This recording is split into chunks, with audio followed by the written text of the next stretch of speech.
guerrillas liberales, pero luego se vuelven guerrillas comunistas, comunistas y otras un poco más guevaristas, y que terminan consolidándose en la década del 60 como los dos movimientos guerrilleros más fuertes y de mayor presencia en la historia política del país, que siguen teniendo todavía fuerza, que siguen teniendo presencia nacional y que se generan a partir de ello. Y uno ve cómo la psicología surge en esos mismos años, cómo empieza a desarrollarse y cómo la psicología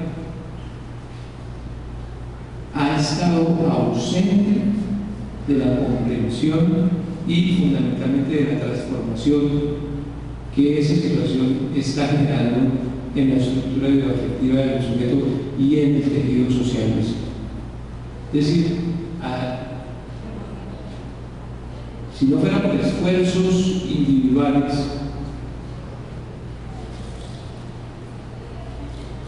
poco la disciplina como disciplina se ha preocupado por iniciar procesos investigativos desde la psicología social y mucho menos procesos de intervención psicosocial para ayudar a reparar, que ese es un concepto fundamental en el actual momento histórico en el que estamos viviendo, el concepto de reparación integral, para ayudar a prevenir y para ayudar a promocionar otras formas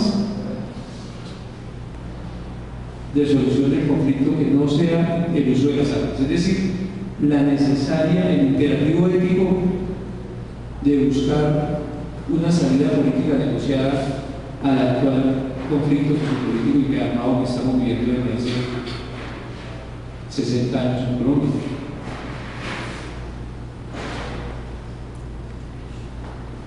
Tanto en el relato de García Márquez, que ustedes leyeron, como en el relato del funcionario de la Fiscalía, ustedes empiezan a encontrar que hay elementos comunes, ¿no? Y un elemento común de ellos, fundamentalmente, tiene que ver con la intención de generar terror como un mecanismo de sometimiento y obediencia ciega. Digamos que ahí uno va viendo que esa es la constante del país. Esa ha sido una constante del país. Como no se resolvió legítimamente el conflicto, entonces lo que se volvió legítimo fue el uso de la fuerza, el uso de la violencia para resolver el mismo conflicto, ¿cierto? Y que ese uso de la fuerza y ese uso de la violencia para resolver el conflicto, lo que busca fundamentalmente es ganar el sometimiento de grandes grupos humanos y fundamentalmente ganar la obediencia ciega de esos grupos humanos sin someterlo a ningún tipo de juicio, de razonamiento, de análisis crítico intelectual. Y todos sabemos que el uso de la fuerza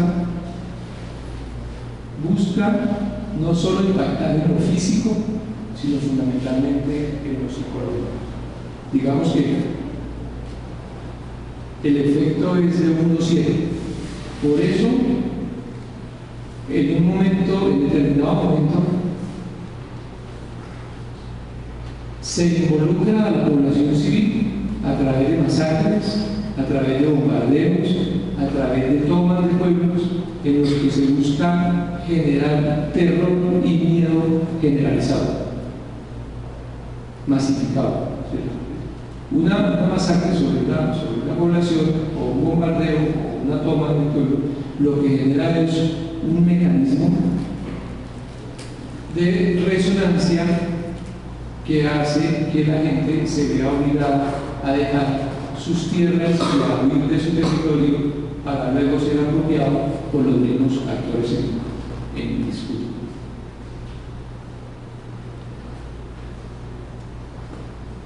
Y uno encuentra en la obra de García Márquez, cierta impotencia, cierta desesperanza, que son consecuencias lógicas de la guerra psicológica, ¿cierto?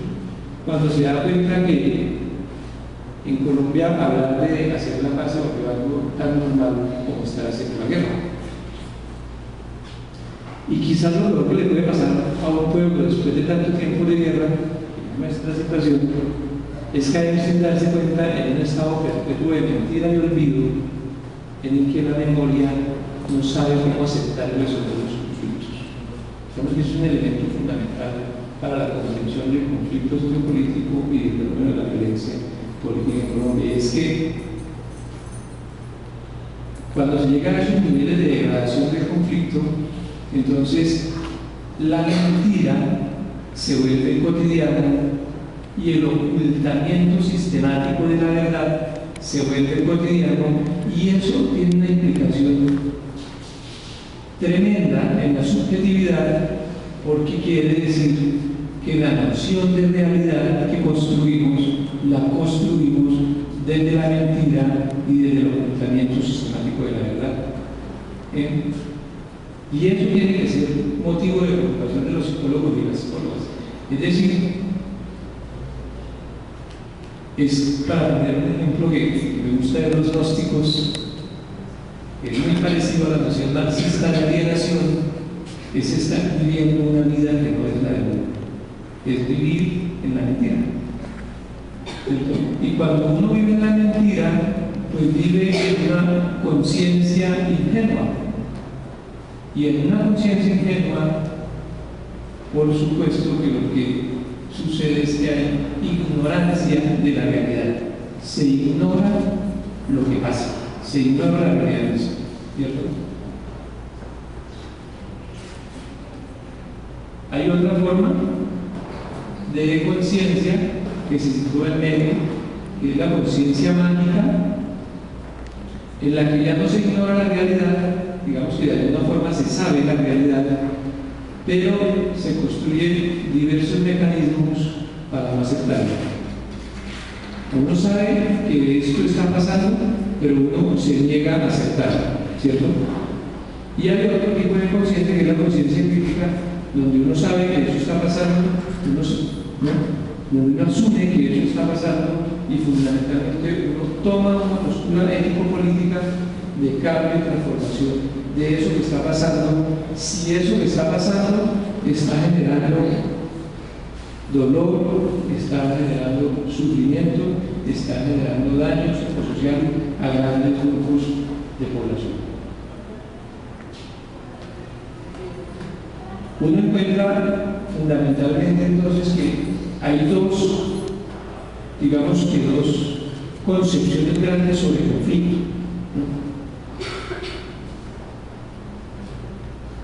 Hay una donde el conflicto es una especie de anomalía que se presenta sobre el orden social establecido, de disfunción sobre el orden social establecido, que hace que el orden social establecido se desestabilice. Esa es una noción de conflicto. Y hay otra noción de conflicto en la que se asume más bien el conflicto como un estado de confrontación o tensión entre dos o más fuerzas,